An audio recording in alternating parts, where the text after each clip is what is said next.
बिस्मिल्लाहिर्रहमानिर्रहीम। अस्सलाम वालेकुम नाज़रीन, मैं हूं शेख अबरार सईद। नाज़रीन, एक सियाह हिल स्टेशन के एक छोटे से होटल में दाखिल होता है और काउंटर पे मौजूद मैनेजर साहब से कहता है कि मुझे एक मुनासिब कमरा दरकार है, मैं आज रात क़याम करना चाहता हूं, और साथ ही अपनी जेब से 5,000 रुपये का नोट निकाल कर काउंटर पर रख देता है। मैनेजर साहब वेटर को आवाज़ देते हैं और कमरे की चाबी वेटर के हवाले करके कहते हैं कि साहब को बालाई मंजिल पे मौजूद कमरा दिखा के लाओ। वो दोनों हजरात बालाई मंजिल की जानब चले जाते हैं। इसी असना में होटल में उस कस्बे का कसाब जिससे ये होटल वाले गोश्त ख़रीदते हैं वो दाखिल होता है और उसके साथ एक अजनबी शख्स भी होता है। वो कसाब मैनेजर साहब से आके कहता है कि मुझे अर्जेंट 5,000 रुपयों की ज़रूरत है, क्योंकि मैंने इन साहब के देने हैं। ये साहब मुझे जानवर सप्लाई करते हैं और इन्हें कोई ज़रूरत है। मैनेजर साहब के पास उस वक़्त होटल के हवाले से कोई कैश मौजूद नहीं होती, लेकिन उनके सामने काउंटर पे 5,000 रुपये का नोट मौजूद होता है। वो सोचते हैं कि हमारे होटल के कमरे कशादा भी हैं, वेल फर्निश्ड भी हैं और किराया भी बड़ा मुनासिब है, कोई वजह नहीं हो सकती कि आने वाले सियाह को कमरा पसंद ना आए। लिहाजा वो नोट काउंटर से 5,000 रुपये का नोट उठाते हैं और कसाब के हवाले कर देते हैं। कसाब वो नोट पकड़कर अपने साथ आने वाले उस शख्स को जिससे वो जानवर ख़रीदने की बाबत बताते हैं उसके हवाले कर देता है।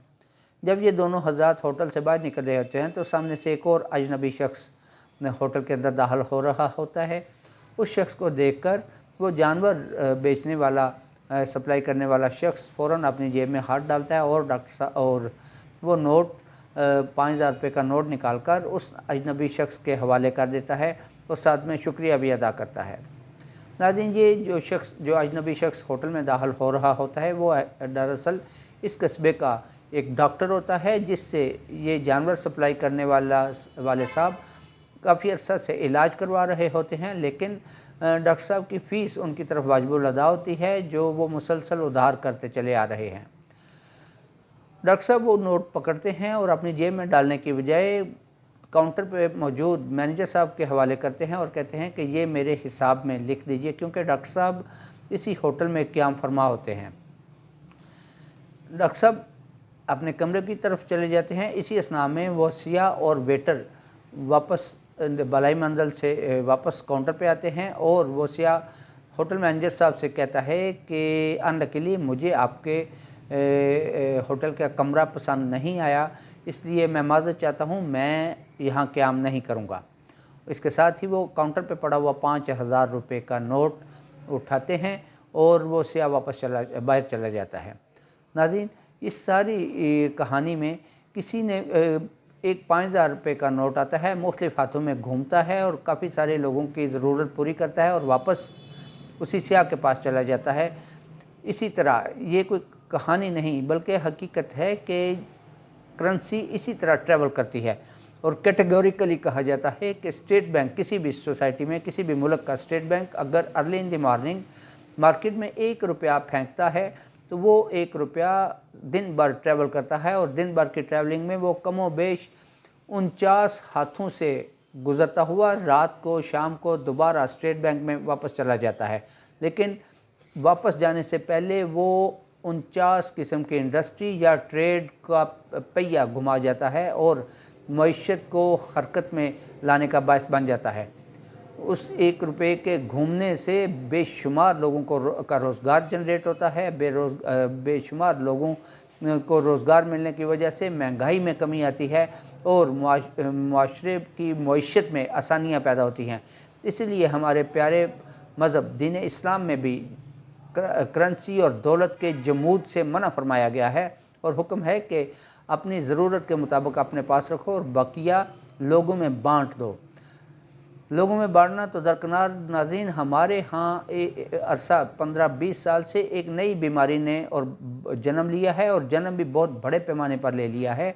वो है रियल एस्टेट और प्लाट्स का धंधा। हम में से हर आदमी जिसकी इस्तात है वो अपनी इस्तात से बढ़कर प्लाट ख़रीदने में मसरूफ़ है, रियल एस्टेट में इन्वेस्टमेंट करने में मसरूफ़ है, जबकि रियल एस्टेट या प्लाट ख़रीदने में वक़्फ़ की हुई दौलत जमूद का शिकार हो जाती है। उससे معیشت کا ارتقاء رک جاتا ہے۔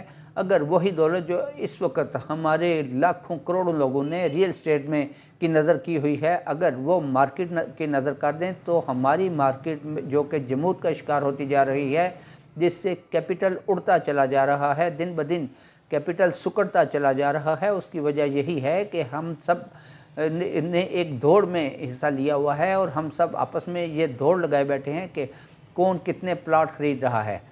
اگر ہم سب لوگ اپنے اپنے پلاٹ سیلز کر کے وہ روپیہ واپس مارکیٹ میں لے آئیں، انڈسٹری میں لائیں، ٹریڈنگ میں لائیں، تو ہماری معیشت کے درد دور ہو سکتے ہیں، بغیر کسی غیر ملک سے، بغیر کسی بین الاقوامی مالیاتی ادارے سے قرضے اٹھائے ہماری معیشت سبک رفتار سے دوڑنے لگتی ہے، اور ہم ترقی کی طرف ٹریولنگ ہماری شروع ہو سکتی ہے۔ ناظرین، میری ہمدردانہ اور عاجزانہ گزارش ہے کہ میری اس ریکویسٹ پہ ضرور غور فرمائیں اور اپنی اپنی کنٹریبیوشن کا ارادہ کریں۔ اجازت دیجیے، اللہ حافظ۔